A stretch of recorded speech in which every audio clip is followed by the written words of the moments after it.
여기에서 한번 제가 여쭤보고 싶은 게 그런 학생이 있단 말이죠. 1학년 2학기까지 열심히 이제 뭐 학종 준비를 열심히 하다가 아무래도 안 될 것 같아. 야, 2학기 정시로 갈아타자.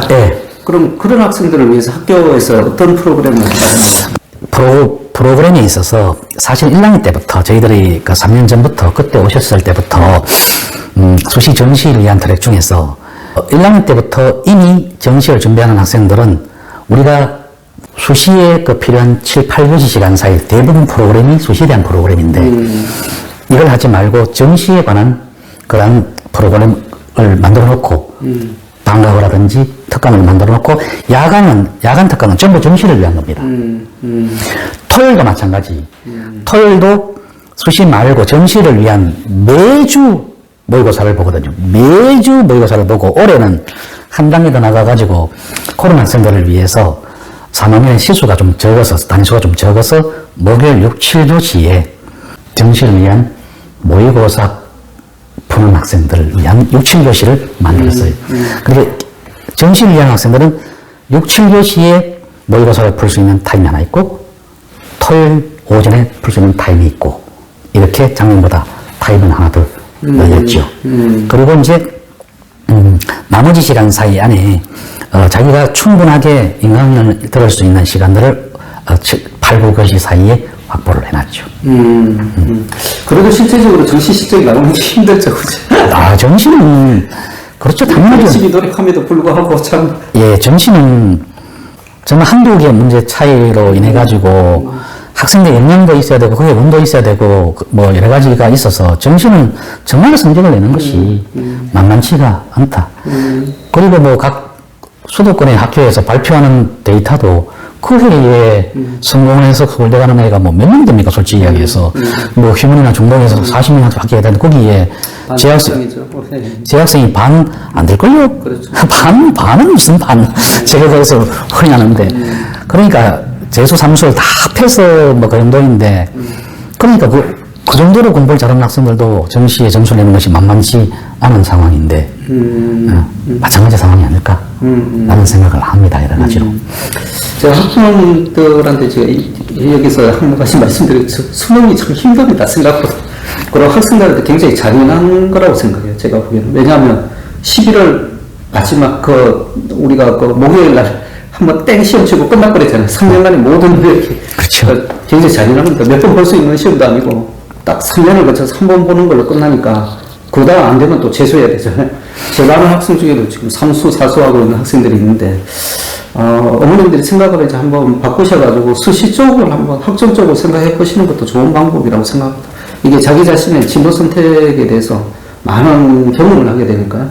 나중에 뭐 대학의 질을 떠나서 꼭 서울대 무대 안 가면 어떻습니까? 저는 개인적으로 그렇게 생각하는데 그래도 제가 먹고 살아야 되니까 서울대 무대 가야 된다고 말은 하지만 아무튼 뭐 좋은 대학은 가는 게 좋기는 하겠죠. 교육과정도 좋을 거고 교수진도 좋을 거고 하지만 학생들의 행복을 위해서는 제가 보기에는 뭐 과정 속에서 좀 즐거움을 느껴야 되지 않을까 싶어요. 수능 쪽에 그렇게 큰 즐거움이 있을까 싶습니다. 올해 언어가 조금 쉬운 바람에 또 학교에서 여러 가지 문제가 발생을 해서 내년에는 또 언어가 분명히 좀 더 어려워질 것 같은 그런 예감이 좀 드는데요. 이 언어가 1교시에 배치가 되어 있고 언어가 어려워지면은 우리가 흔히 이야기하는 멘탈이 조금 약한 학생들이 1교시에 언어 시험을 보고 난 이후에 올해는 아니야. 이건 안 되는 모양이야.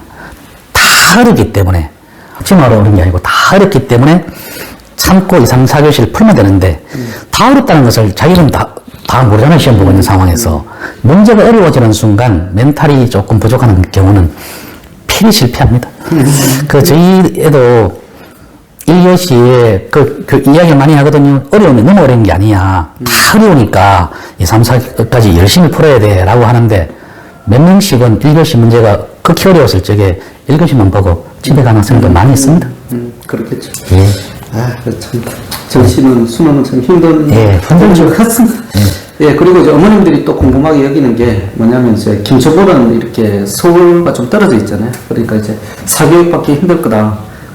특히 수능 교육 같은 수능 중심은 사교육 통해서 많이 이루어지는데 그 부분을 도대체 학교에서 이렇게 해준다고 그러지만 실제 그게 가능한지 예. 그 부분에서 굉장히 의문스러우실 텐데 교감생 입장에서는 어떠신가요? 학교에서, 고등학교에서 사교육을 이야기하는 것이 참 자괴감이 좀 들긴 듭니다만은, 사교육 시장이 학교까지 깊숙이 들어와 있는 상황 하에서 저희 학교는, 특히 소득권 부모님들이 사교육을 김천까지 가지고 왔어요.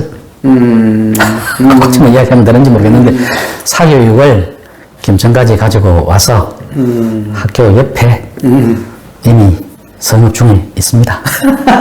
그러니까 지역에 있는 학원의 실력을 믿지 못하겠다. 그래서 수도권의 부모님들이 3명, 4명, 5명 자기들끼리 아예 사서 데리고 와 있습니다. 그까지 말씀드리면 되는지. 그리고 이제 작년 이후부터 저희들이 한 달에 한 번씩 외박을 보내다가 이게 이제 만찬타라고 생각이 들어서 저희 매주 외박을 갈 수가 있어요. 그래서 매주 외박을 가고, 김천은 지역은 멀어도 KTX의 환경이 사실 너무 좋아요. 그래서 매주 수도권 가서 받는 경우도 많고요. 그게 싫은 경우는 여기 되어 있는 상황이고, 학교도 거기 맞춰서 많이 변했죠. 그래서 매일 저녁에 밖에 나가서 들을 수 있는 환경을 만들어 놨습니다. 이게 못하겠더라고요, 부모님들. 뭐 성산고 같은 경우에는 뭐 그런 게 오래됐지만 김천고도 뭐 사교육 영향에서 완전히 벗어나기는 힘들 것 같습니다. 그죠? 하나고처럼 완전히 90% 이상을 학종으로 보내서 학교에서 단속을 했다면 물론 가능하겠지만 그렇게 하기는 물리적으로 힘들고요. 네. 뭐 어느 정도는 같이 이렇게 공존하는 수밖에 없을 것 같습니다. 예. 그래서 어머님도 뭐 그 부분에 대해서는 너무 그렇게 뭐 신경을 안 쓰셔도 되는 게 제가 보기엔 7대3 정도로 해서 학종으로 보내는 학교가 김천고기 때문에 70% 학생들은 사실은 그 학원을 이용하든 안 하든 뭐 옵션이 있는 거고요. 내가 꼭 수능으로 가야 되겠다 그러면 그 방법도 사용해 볼 수 있다. 그러니까 전혀 길이 없는 거 아니다 이렇게 말씀드릴 수 있겠습니다. 제 개인적으로는 뭐 아무튼 선택이지만 뭐 학종이 그래도 좀 어머님들이 생각을 해보셔야 되지 않을까 싶어요. 그 다음에 이제 어머님들이 이제 애들이 사춘기잖아요, 학생들이. 사춘기 학생들이 이제 멀리 보낸다는 게 좀 힘드신 부분도 있는데 학교에서 그런 학생들의 정서적 관리나 이런 부분을 어떻게 해드리고 있는지. 예, 그 코로나 시기 안에서도 힘들었던 것이 보건 방역 당국에서 보내지 마라, 밖으로 보내지 마라, 이것 때문에 갈등이 좀 많았거든요. 이 시기를 겪으면서 학생들이 생활할 수 있는 좋은 환경을 만들어야 되겠다라고 생각을 해가지고요. 첫 번째는 뭐냐면은 우리 점심시간이 80분입니다. 점심시간을 80분 만들어가지고 예체능을 할 수 있는 시설들 적극 만들어 놓고 있고요. 뭐 이런 얘기까지 뭐 해야 되는지 모르겠지만 그 이사장님이 스트레스를 학생들이 풀 수 있는 것은 예체능이다. 그래서 조금 있으면은 학교 안에 우리 노래방 기기를 가지고 올 예정이에요.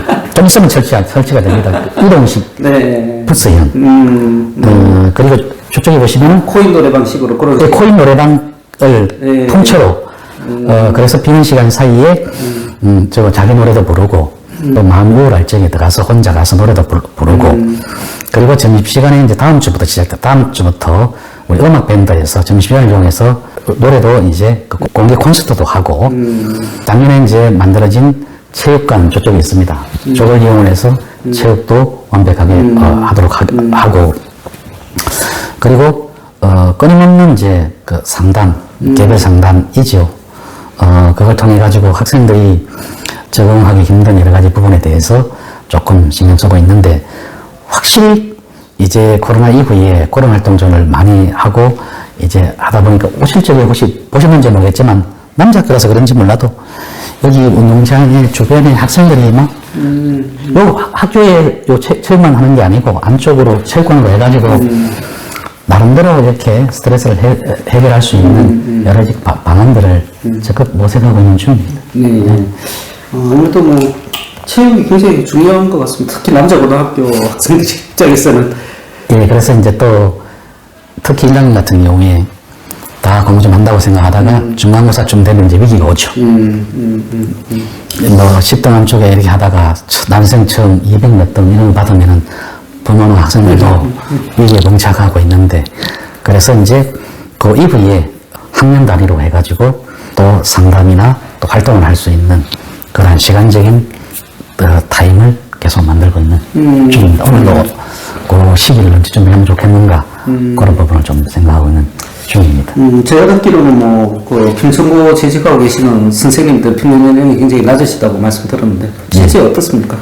10년 사이에 좀 높아졌어요. 처음에 출발할 적에는 아주 참 괜찮았었는데 10년 사이에 살이다 보니까 이제 10년의 나이를 들어서 이제 40대 정도가 이제 평균 연령이 되었다. 출발할 적에는 30대 준비했다가 이제 40대쯤 되었는데 이것도 한 몇 년 사이일 겁니다. 그러니까 자사고 이전에 있었던 선생님들이 이제 좀 퇴직하기 시작을 해서 몇 년 사이가 되면은 완전히 이제 새로 15명 건방이 요 몇 년 사이에 다 나가고 그러면은 또 한 7, 8년 정도가 나이가 줄지 않을까, 한 30대 중반 정도가 되지 않을까 이렇게 생각을 하고 있습니다. 교감쌤이 아무래도 뭐 이사장님이랑 교장쌤이 이제 뭐 결정을 하시겠지만 그리고 실무에서 완전히 중추적인 역할을 하시게 되는데 이번에 이사장님하고 교장쌤이 이제 새로운 분으로 이제 교체가 되셨잖아요. 그 신임 이사장님하고 교장쌤 정책이 어떤 식으로 이제 펼쳐지는지에 대해서 말씀해 주시면. 그 이사장님도 그렇고 그 교장쌤도 그렇고 가장 많이 강조하는 것이 뭐냐면 인성입니다. 공부, 부모님들 뭐 어떻게 생각할지 모르지만 저희 학교 와서 공부 열심히 잘해가지고 최고의 대학을 가는 학생을 우리는 키우지 않는다. 우리는 학교에 들어가가지고 공부도 열심히 해야 되겠지만 그 공부를 바탕으로 해서 졸업 이후에 나름대로 학교도 생각하고 지역도 생각하고 그리고 전체적으로 스스로 봉사할 수 있는 그런 인성을 갖추는 것이 중요한 것이다 라고 생각을 해서 뭐 상위권 대학 여기는 보다도 인성에 대한 것을 집중적으로 이야기를 많이 하고 있습니다. 그래서 이사님 아까 뭐 이야기했지만은 기숙사에 지금 그 화재가 나서 지금 잠깐 그런 상황이지만 매번 올라오셔가지고 학생들 잘 먹어야 되기 때문에 식단에 대해서 아주 신경을 좀 많이 쓰고 있고요. 올라가서 부모원도 잘하고 이런 아까 잠깐 이야기했는지 모르겠지만 정말 된 사람이 돼야 된다. 가면 갈수록 인성이 부족해는 처지는 시기인데 인성입니다. 정말 인성의 최고의 학생을 키우겠다라고 생각을 하고 있습니다. 그거는 저도 동감하고 있고 우리 선생님들도 동감하고 있습니다. 부모님들 솔직히는 무슨 생각이 들지 모르겠지만 들어와가지고 공부 열심히 해서 나와서 좋은 대학 가고 좋은 의사가 되는 것 있지만 혼자 잘 사는, 내 혼자 잘 살겠다는 학생을 키우고 싶은 생각은 추호도 없습니다. 그러니까 대학을 좀 밑에 대학을 가더라도 나라에 기여를 할 수 있는 그런 학생을 키우겠다라는 생각은 우리 모두 다가 공감합니다. 우리는 절대로 학원이 아닙니다. 학원처럼 여러 가지 선생님들의 지식을 총동원 시켜서 학생들이 최고의 어떤 실력을 받아서 좋은 대학을 보내겠다고 절대로 목표를 세울 생각이 없습니다. 뭐, 어머님들이 이제 이 말씀, 교과서에 하시는 말씀이 이제 뭐, 어리적인 말씀이라고 생각이 드실 수도 있겠지만, 걸러리 파트 3에 나오면 안 되잖아요. 그러니까 지금 뭐, 민사고에서 나온 그런 문제라든지, 뭐, 다른 자사고에서도 이제 나오는 문제가, 김천고에서는 안 생겼으면 하는 바람입니다. 그것도 이제, 지방권 학생에서 그런 관계가 굉장히 중요하거든요. 기숙사 생활을 하다 보면. 뭐, 학폭이나 이런 말들은 다시는 나오질 않아야 되고요. 저는 그런 면에서 새로 이제 오신 이사장님과 교장쌤의 그 정책에 대해서 적극적으로 저는 동의하는 바입니다. 인성이 제일 중요한 겁니다. 일단은 생활이 편안해야 되는 거죠. 그러고 나서 뭐 대학을 좋은 데를 가든지 어디를 가든지 그건 두 번째입니다. 그런 면에서 이제 김천고가 이제 어머님들에게 다시 한번 그 새로운 선택지가 될 수 있지 않을까 해서 제가 오늘 김천고를 탐방해서 이렇게 교감쌤 모시고 어려운 시간 마련해서 이제 말씀 많이 들어봤습니다. 그 다음 뭐 입학 전형 요강에 대해서는 자세히 이제 입학 우리 홍보부장님께서 설명을 또 한번 해주실 겁니다. 그때 이제 제가 또 자세히 여쭤보실 거고요. 김천고가 앞으로도 계속 성장해서 민족학교 아니겠습니까? 맞습니다. 우리나라의 이제 중추적인 역할을 하는 인재들을 많이 길러내시길 제가 진심으로 기원드리겠습니다. 감사합니다. 이렇게 하셨습니다. 만나서 반갑습니다.